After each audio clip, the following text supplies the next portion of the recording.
আসসালামু আলাইকুম। সংবাদে আপনাদের সবাইকে স্বাগত। সংবাদ শিরোনাম। বুদ্ধিজীবী দিবসে জাতির শ্রেষ্ঠ সন্তানদের প্রতি রাষ্ট্রীয় ও সর্বস্তরের মানুষের শ্রদ্ধা। নির্বাচনের মাধ্যমে নতুন বাংলাদেশ বিনির্মাণের প্রত্যয়।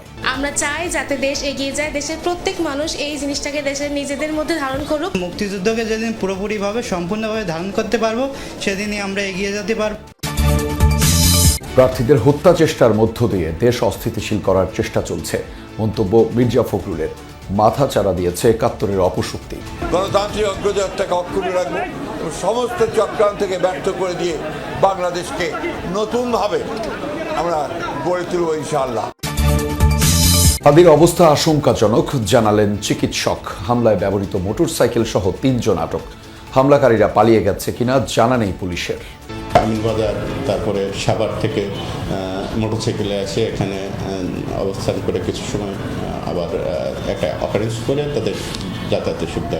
এরা অনেক সময় কেরানীগঞ্জের সাইডেও অবস্থান করে। চোরা গুপ্তা হামলার আশঙ্কা উড়িয়ে দিচ্ছে না ইসি, বললেন কমিশনার সানাউল্লাহ। অনুপ্রবেশকারীদের ব্যাপারে রাজনৈতিক দলগুলোকে সতর্ক থাকার আহ্বান।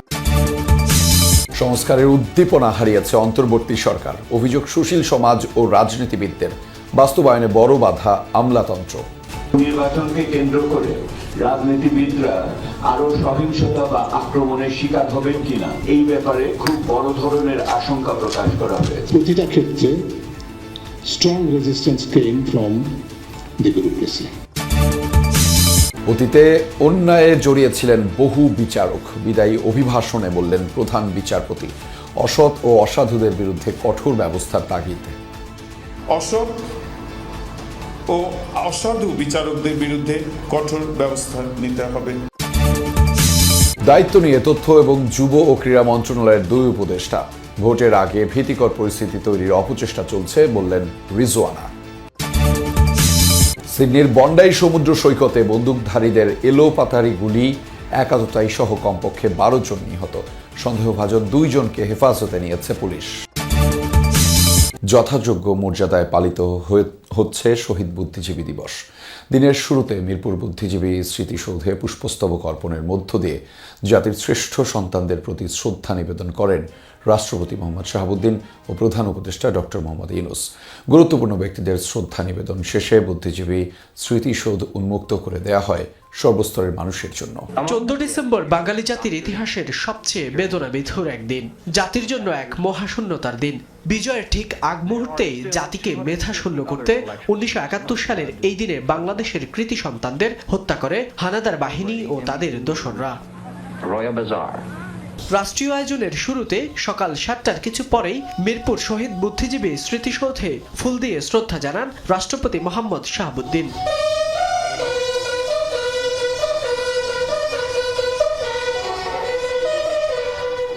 রাষ্ট্রপতির শ্রদ্ধা নিবেদনের পর স্মৃতিসৌধে যান অন্তর্বর্তী সরকারের প্রধান উপদেষ্টা ডক্টর মোহাম্মদ ইউনূস। রাষ্ট্রীয় আচার অনুযায়ী এ সময় শহীদ বুদ্ধিজীবীদের স্মৃতির প্রতি সম্মান জানিয়ে কিছুটা সময় নীরবে দাঁড়িয়ে থাকেন তিনি। এ সময় বেজে ওঠে বিউগলের করুণ সুর। পরে উপস্থিত মুক্তিযোদ্ধাদের সঙ্গে কৌশল বিনিময় করেন ডক্টর মোহাম্মদ ইউনূস। এরপর স্মৃতির মিনারে একে একে পুষ্পস্তবক অর্পণ করেন প্রধান বিচারপতি ও উপদেষ্টা পরিষদের সদস্যরা। এ সময় মুক্তিযুদ্ধ বিষয়ক উপদেষ্টা ফারুকী আজম বলেন, আগামী নির্বাচনের মাধ্যমে জনগণই নির্মাণ করবে নতুন বাংলাদেশ।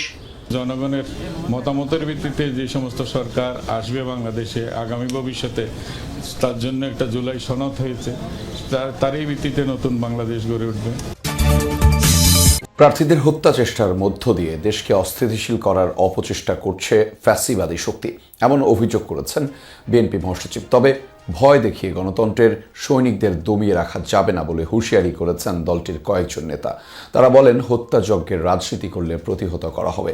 রাজধানীতে বুদ্ধিজীবী দিবসের আলাদা অনুষ্ঠানে বিএনপি নেতারা বলেন, একটি দল নির্বাচন বানচালে আর একটি দল বিভাজনের রাজনীতির চেষ্টা করছে।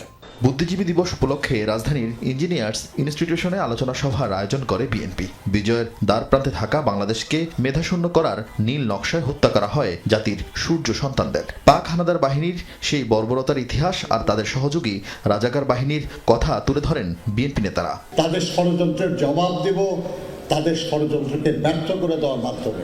সভায় নেতারা আরো বলেন, ৭১-এর নির্মম হত্যাযজ্ঞের পরও বাংলাদেশ দমে যায়নি, আগামীতে বাংলাদেশকে বিকশিত করবে বিএনপি। তবে নির্বাচন নিয়ে নানা ষড়যন্ত্রের ঘটনায় উদ্বেগ জানান তারা। ইনকিলাব মঞ্চের মুখপাত্র ওসমান হাদির অবস্থা এখনও আশঙ্কাজনক। সকালে আবারও সিটি স্ক্যানে দেখা গেছে মস্তিষ্কে মারাত্মকভাবে ক্ষতি হয়েছে তার। শুরুতে কিডনিতে সমস্যা হলেও পরে সেটির কার্যক্ষমতা ফিরে পেয়েছে তিনি।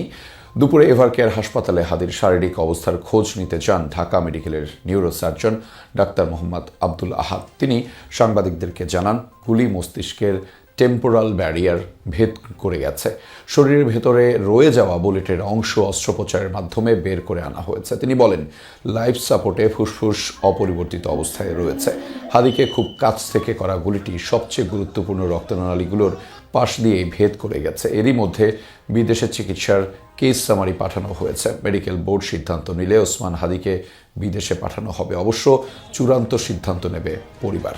আশঙ্কাজনক যেরকম ছিল সেটা অপরিবর্তিত রয়েছে এবং তার যে ব্রেনে ইনজুরি ছিল, আমরা ঢাকা মেডিকেল কলেজে অপারেশন করেছিলাম এবং আজকে সকালে তার রিপিট সিটি স্ক্যান হয়েছে এবং সিটি স্ক্যানে আমরা দেখেছি যে তার ব্রেনের যে কন্ডিশনটা সেটা অপরিবর্তিত রয়েছে। যে আমি একজন সার্জন হিসেবে বলতে চাই, খুব এক্সপার্ট হ্যান্ডে এই হেডশুটটা করা হয়েছে।